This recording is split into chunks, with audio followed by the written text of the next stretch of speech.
아모스 9장 13절부터 15절까지의 말씀 우리 함께 읽습니다. 시작.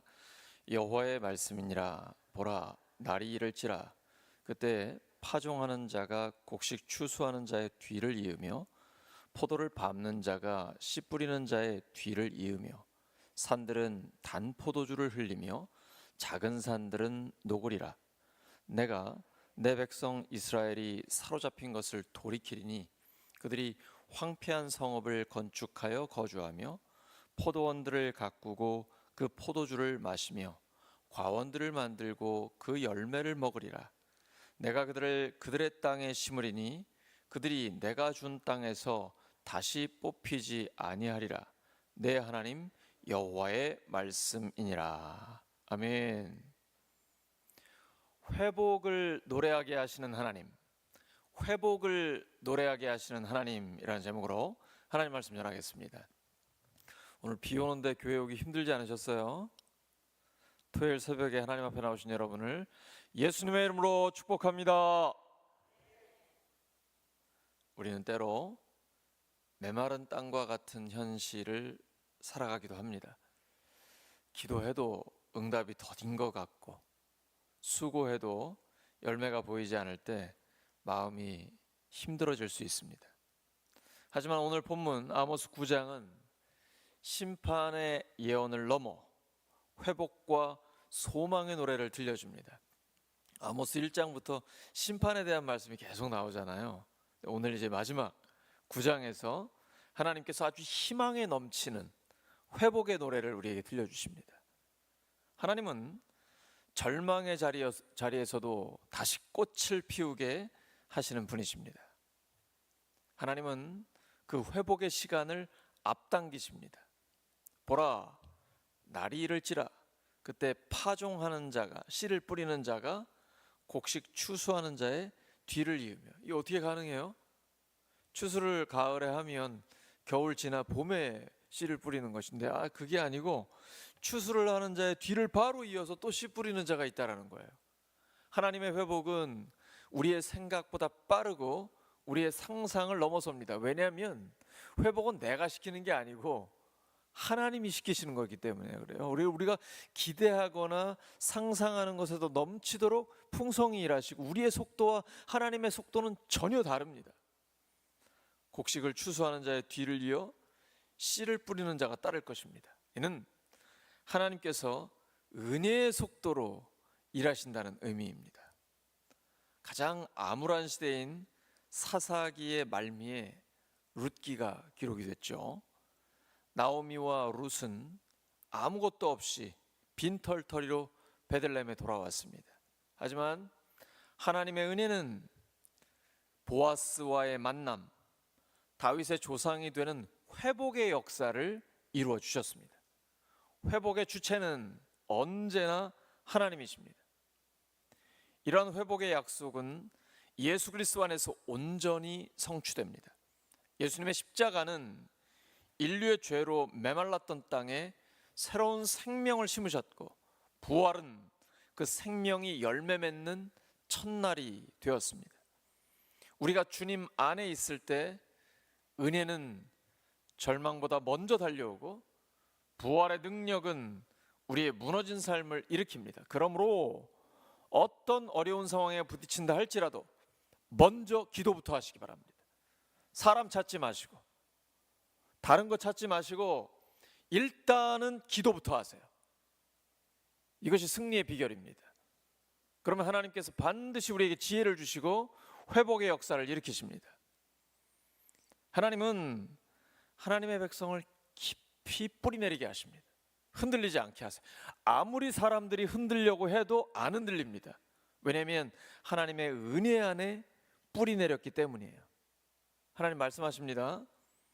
내가 그들을 그들의 땅에 심으리니 그들이 내가 준 땅에서 다시 뽑히지 아니하리라. 내 하나님 여호와의 말씀이니라. 하나님의 회복은 단순히 회귀하는 게 아닙니다. 돌아오는 걸로 끝나는 게 아니에요. 영원히 뽑히지 않을 자리에 우리를 심으시는 것입니다. 이것은 하나님의 사랑과 약속이 단단한 반석 위에 세워진다는 뜻입니다. 하나님의 사랑은, 하나님의 약속은 반석 위에 세워져 있습니다. 하나님은 예수님을 통해 우리를 영원한 나라에 심으셨습니다.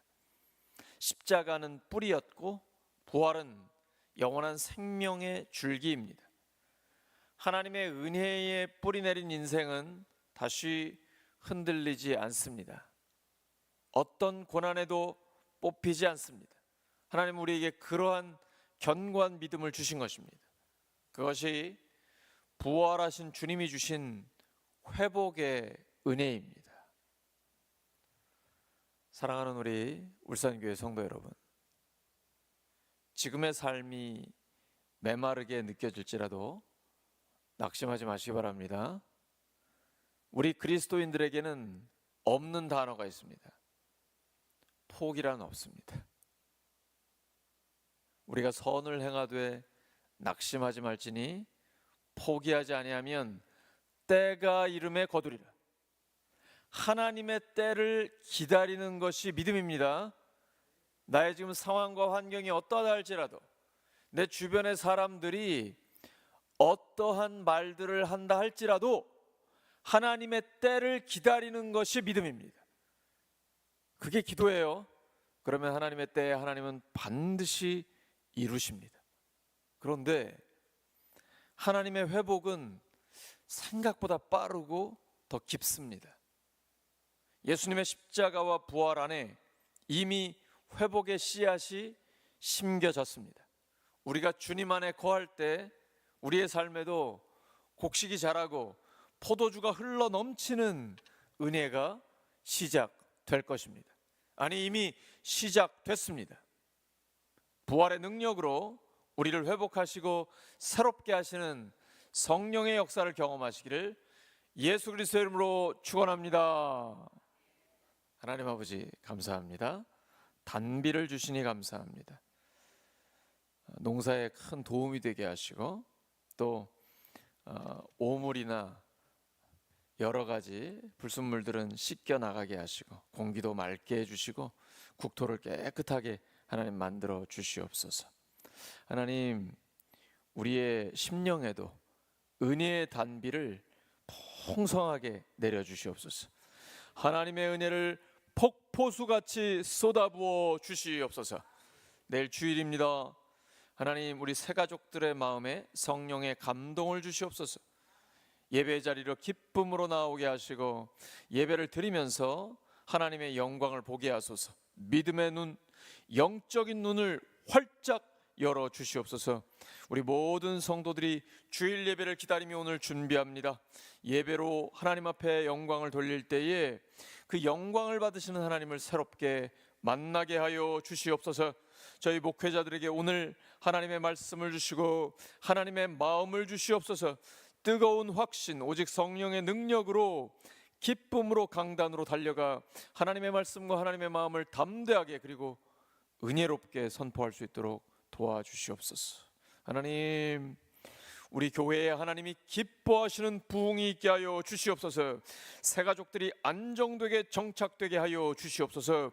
기도에 불을 붙여 주시옵소서. 성령께서 불같이 큰 바람같이 역사하시고 큰 파도를 쳐 주시옵소서. 예수님의 이름으로 기도드립니다.